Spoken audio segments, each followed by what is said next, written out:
The crystal chandelier above my parents' dining table cast shadows across 23 faces, all turned toward me with varying degrees of contempt.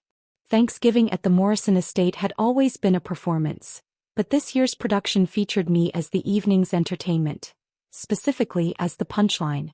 "Emma, darling," my mother began, her voice dripping with the particular condescension she'd perfected over 37 years of marriage to old money, "perhaps you could explain to everyone how your little, what do you call it, consulting job?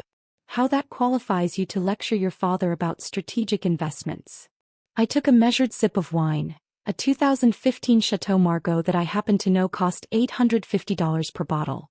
The same vintage sat in my own cellar, purchased by the case. "I wasn't lecturing, Mother.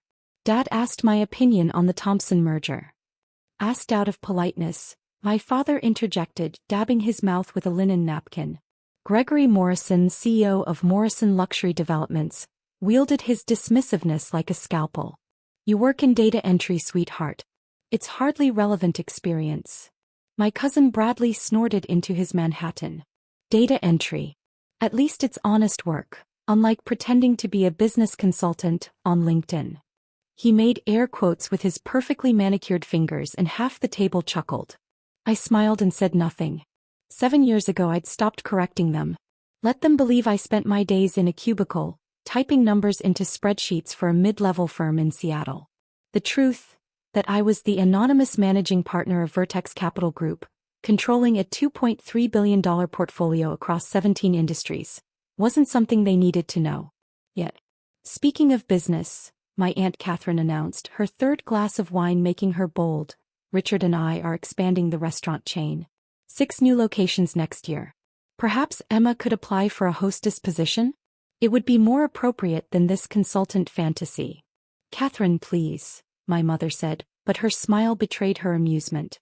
"Emma has her little job. We shouldn't embarrass her."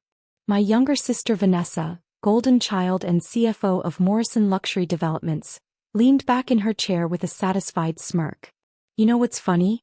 Emma tried to give me advice last month. About corporate restructuring. Can you imagine?" She looked around the table, collecting laughs like tribute. "I have an MBA from Wharton. She has a bachelor's degree in sociology. But sure, tell me how to run a business." "Sociology," Bradley repeated, shaking his head. "What do you even do with that? Besides, apparently, data entry and delusions of grandeur." I cut into my duck breast, perfectly prepared by my parents' private chef. The meat was tender, expensive, wasted on people who couldn't taste anything beyond their own self-importance. "How is the Thompson merger progressing, Dad?" His jaw tightened. "That's proprietary information, Emma. Not appropriate dinner conversation." "Of course," I said softly. "I just wondered because Thompson Commercial Real Estate has been hemorrhaging value since their Singapore expansion failed. Their Asian markets division lost $340 million last quarter. But I'm sure you've reviewed their third quarter forensic audit." The table went quiet. My father's face darkened. "How do you know that?" I smiled. "Industry publications. I like to stay informed, even if I'm just doing data entry." "Reading Forbes doesn't make you a businesswoman," Vanessa snapped. "It makes you someone who reads Forbes. There's a difference." My mother stood, signaling the transition to dessert with the precision of a conductor. "Let's move to the sitting room, shall we? Emma, perhaps you could help clear the table? I'm sure you're more comfortable with that than all this business talk." 23 people migrated toward the east wing like a flock of exceptionally well-dressed birds. I remained seated, finishing my wine. Through the doorway I heard my father's voice. Embarrassing, honestly. At her age, still playing pretend. When I was 35, I'd already doubled the company's market value. "She gets it from your sister," my mother replied. "Linda was always a dreamer too. Look how that turned out." Aunt Linda, who died 5 years ago with $47 million in the bank from a tech startup sale. But they didn't know about that either. Linda had trusted me with everything. Her estate, her investment strategies, her final wish that I use her money to build something extraordinary. Vertex Capital Group was Linda's legacy as much as mine. In the sitting room, coffee service had been arranged on the antique sideboard. I accepted a cup from the server, who gave me a sympathetic smile. She'd been serving at Morrison events for 6 years. I'd tripled her salary when she'd confided about her daughter's medical bills, funneling the money through an anonymous charitable trust. She knew who I was. She'd never say, "Emma, my Uncle Richard called from his position near the fireplace. Catherine mentioned you might benefit from an introduction to our restaurant suppliers. Good steady work. Better than whatever you're doing now." "That's kind of you," I said. "But I'm quite satisfied with my current position." Bradley laughed, a harsh sound that bounced off the vaulted ceilings. "Current position. That's adorable. Mom, Dad, we should hire her for Bradley and Associates. We need someone to organize our files. It would be charity work, really. Family helping family." Bradley graduated summa cum laude from Princeton, Aunt Catherine announced to no one in particular. Top of his class in business administration. He understands these things. I sipped my coffee. Bradley and Associates, a mid-tier investment firm that had posted $2.3 million in profits last year. Respectable. Unremarkable. I'd made $2.3 million on a single pharmaceutical stock trade last Tuesday. "Emma, honey," my mother began, settling into her favorite chair like a queen assuming her throne, "your father and I have been discussing something. A proposition, if you will." Here it came. I'd been waiting for this all evening. "We're concerned," she continued. "You're 35, unmarried, working a job that clearly isn't fulfilling. We think it might be time for you to come work for Morrison Luxury Developments. Something entry-level, naturally. Administrative support, perhaps. At least then you'd be learning from the best." Vanessa's smile was shark-like.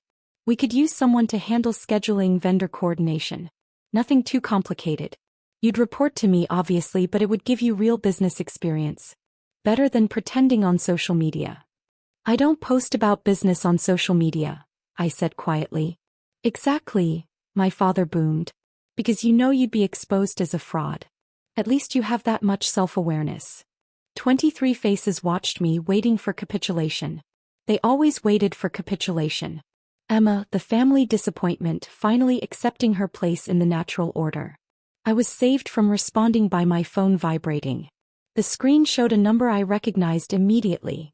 James Chin, president of Pacific First Bank. I let it go to voicemail. "Was that important?" my mother asked, her tone suggesting nothing in my life could possibly be important. "Just work," I said. Bradley guffawed. "Work calling on Thanksgiving? What, did someone need you to input data urgently?" The phone rang again. James Chin didn't call twice unless it was critical. I glanced at the screen, then at my family's expectant faces. "Excuse me, I should take this." "Emma, we're in the middle of a family conversation," my father said sternly. "It will just take a moment." I answered before he could protest further. "Hello.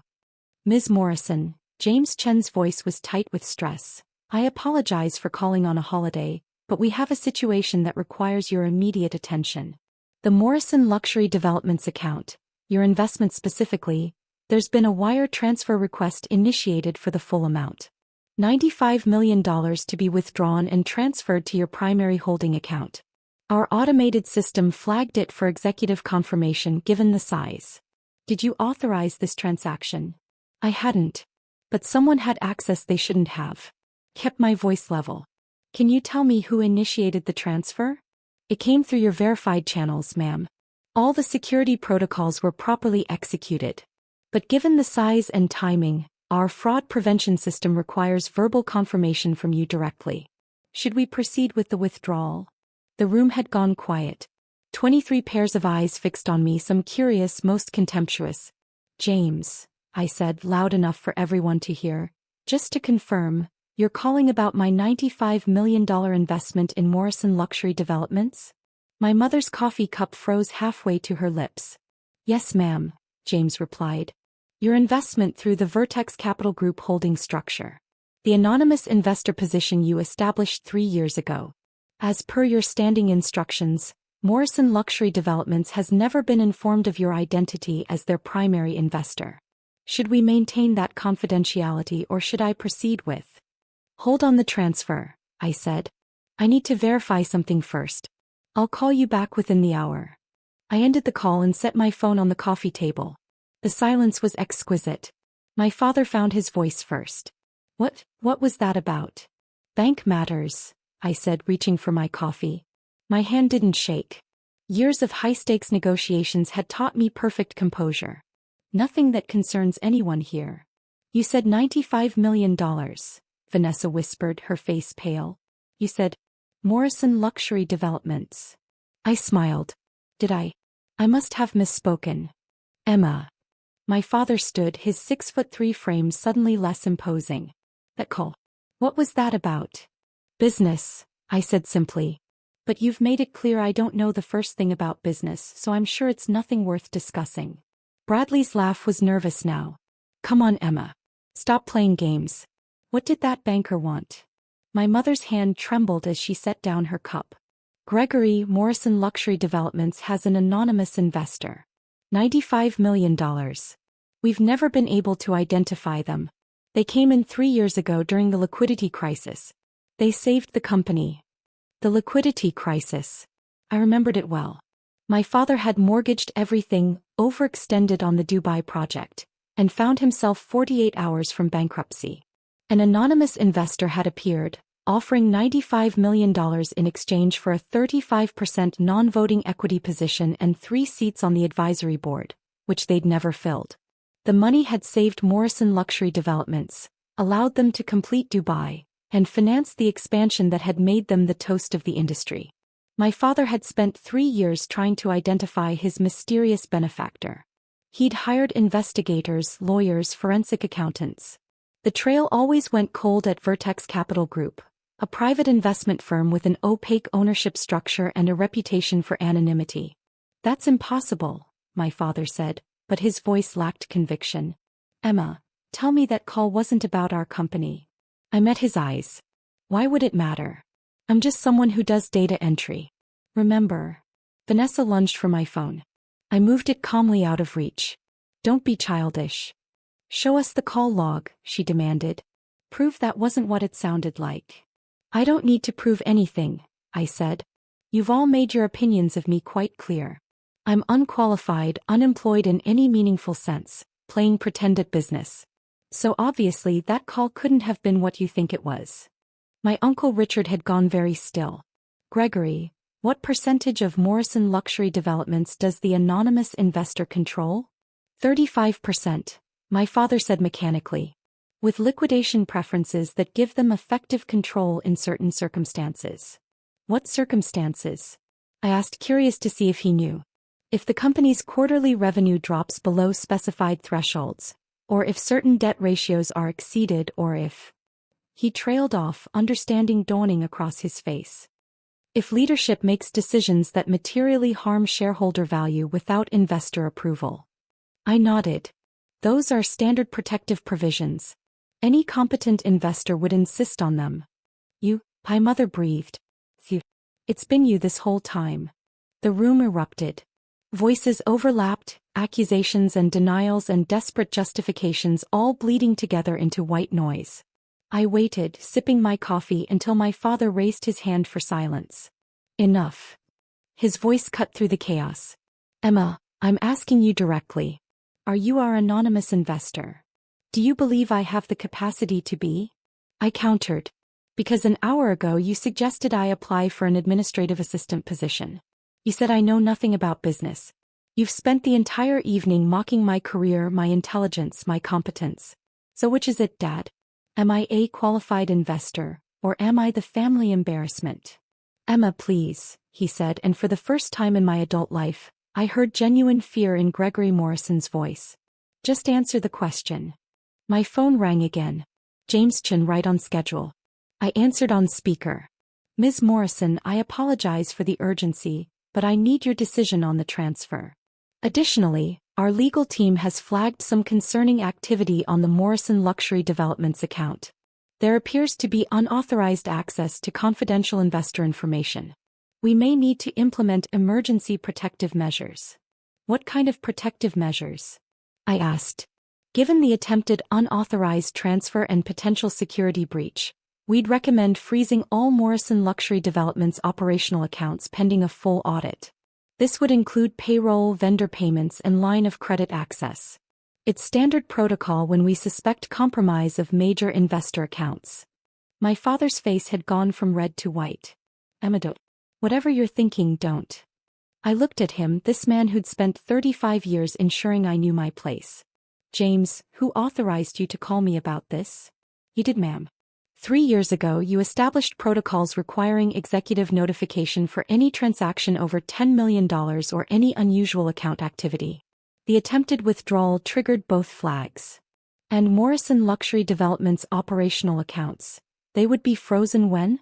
Immediately upon your authorization. We'd also be required to notify all board members of the security breach and potential investor withdrawal. Vanessa made a sound like a wounded animal. Dad, payroll runs Monday. We have 347 employees. Vendor payments for the Toronto project are due Tuesday. If those accounts freeze. I understand the implications, my father said tersely. Emma, what do you want? Want? I set down my coffee cup. I want what I've always wanted. To be respected. To have my intelligence acknowledged. To be treated like an adult member of this family instead of a disappointment who needs to be managed and pitted. You lied to us, my mother said, her voice shaking. For 3 years you lied. I never lied. You never asked. There's a difference. Bradley had his phone out, fingers flying across the screen. Holy shit. Vertex Capital Group. Real. $2.3 billion in assets under management. Portfolio companies include. Fuck Emma. You own part of everything.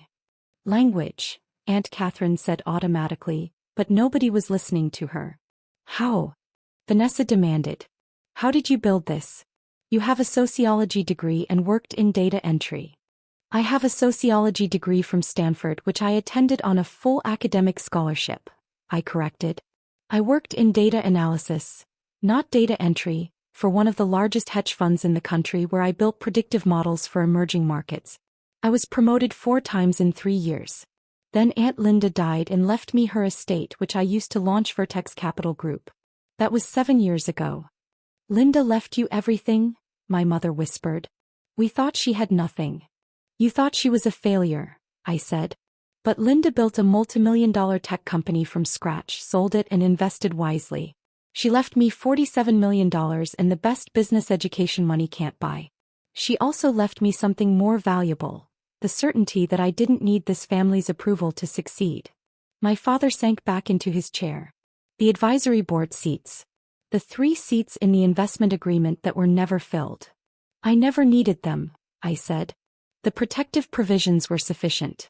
And honestly, I preferred to watch from a distance.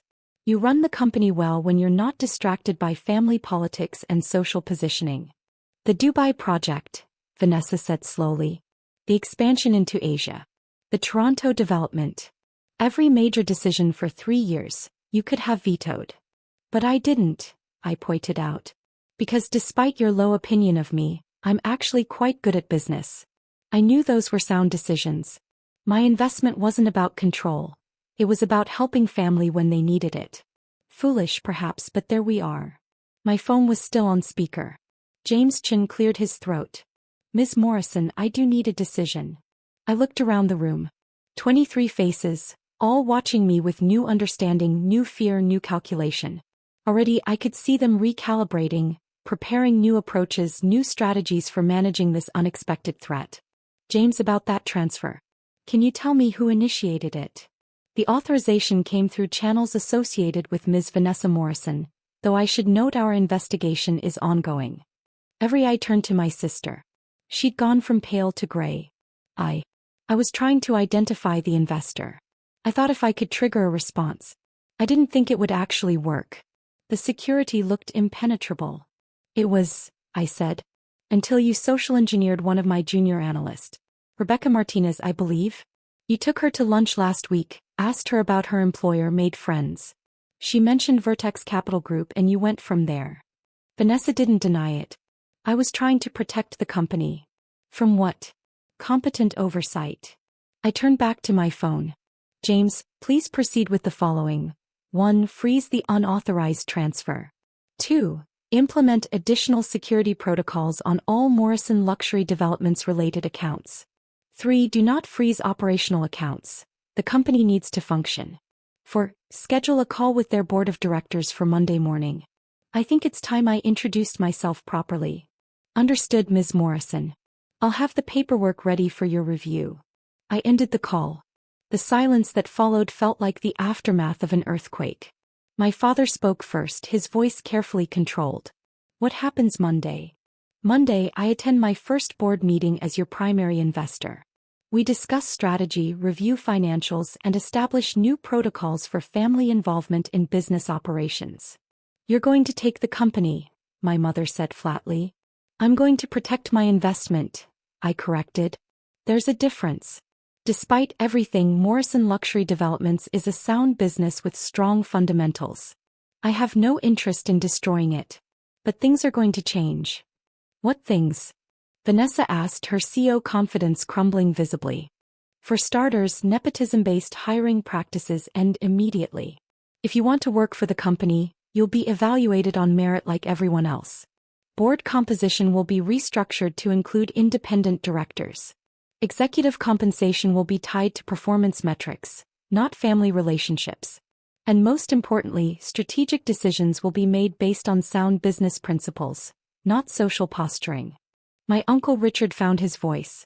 You can't just, we have rights. Contracts. Which I'm happy to honor, I said. As long as they serve the company's best interests. But make no mistake, I control 35% of this company with protective provisions that give me effective veto power. If you fight me, you'll lose.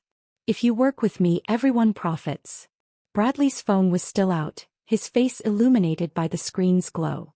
Emma, Jesus. Your portfolio companies. You own pieces of Morrison competitors. 3 of them. That's a conflict of interest. It's called diversification, I said. And yes, I've built positions in several companies in the luxury development space. None of it violates our investment agreement or fiduciary duties. I've actually been quite careful about that. My father leaned forward, elbows on his knees. Why? The word came out broken. Why not tell us? Why let us believe you were nothing? Because you wanted to believe it, I said simply. It was easier for you to have a disappointing daughter than to confront the possibility that you'd misjudged someone so fundamentally. And honestly, it was easier for me too.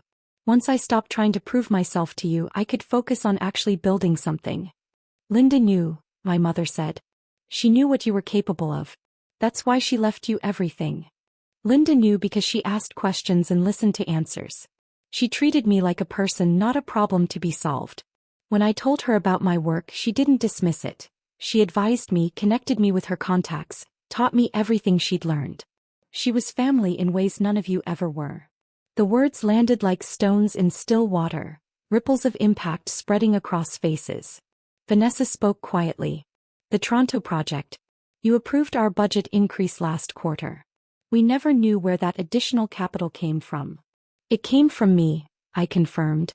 You needed $23 million to secure the premium location. The numbers justified it, so I authorized the increase through the investment structure. You did good work on that deal, Vanessa. The first truly good work I've seen you do without Dad's hand on your shoulder.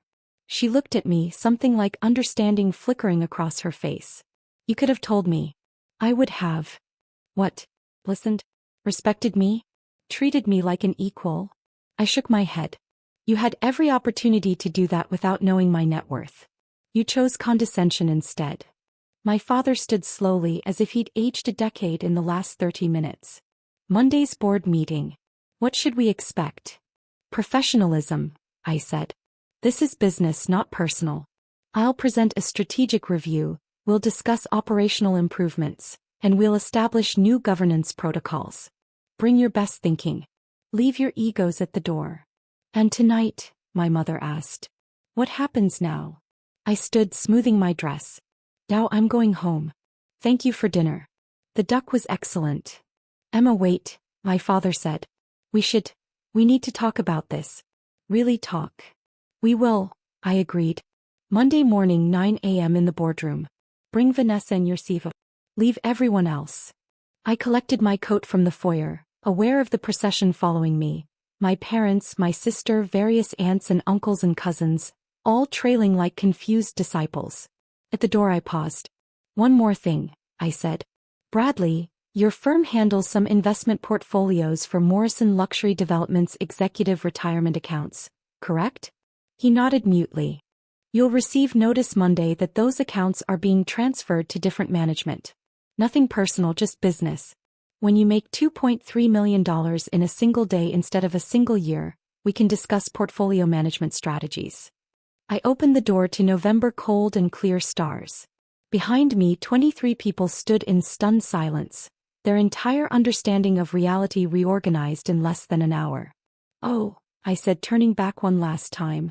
"Mother, about your suggestion that I come work for Morrison Luxury Developments in an administrative capacity? I'll take that under advisement. Though technically, as the primary investor, I suppose I already work for the company. Just not in the way you imagined."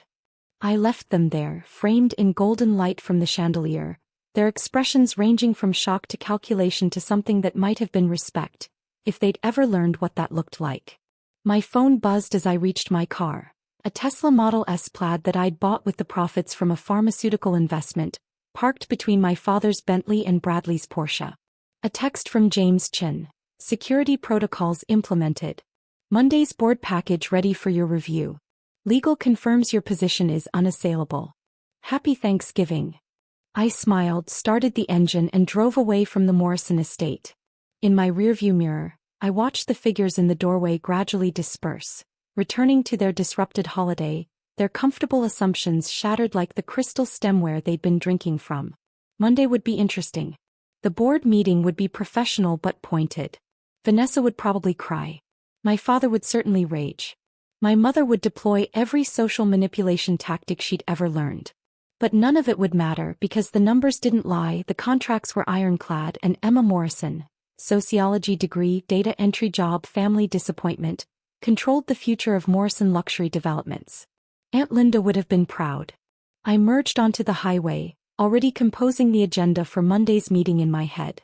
The Thanksgiving I'd hoped for, acknowledgement, respect, basic family decency, had never materialized. But I'd gotten something better. The look on their faces when they realized that their target for condescension had been their savior all along. My phone rang again. I smiled when I saw the name. "Happy Thanksgiving, Rebecca. And before you panic, you're not in trouble. But we do need to discuss social engineering awareness. Vanessa Morrison is very good at making friends." "I'm so sorry, Ms. Morrison. I never thought." "I know. That's why we have security protocols. But this is a teaching moment. Family is often the biggest security risk. Remember that." I ended the call and drove through the darkness, leaving behind the crystal chandeliers and the carefully curated lives of people who'd mistaken pedigree for competence, inheritance for achievement, and family name for personal worth. They'd learn better. Starting Monday. And I'd be there in their boardroom in my tailored suit, with my $2.3 billion portfolio and my sociology degree, to teach them exactly what they'd been too arrogant to see, that the most dangerous person in any room is the one everyone underestimates. The person they'd dismissed. The person they'd mocked. The person who'd been writing their paychecks for 3 years while they congratulated themselves on their business acumen. I smiled as the city lights appeared on the horizon, bright and beautiful and full of possibilities that my family would never understand. They'd called me a pretender. Turned out I was just better at the game than they'd ever be.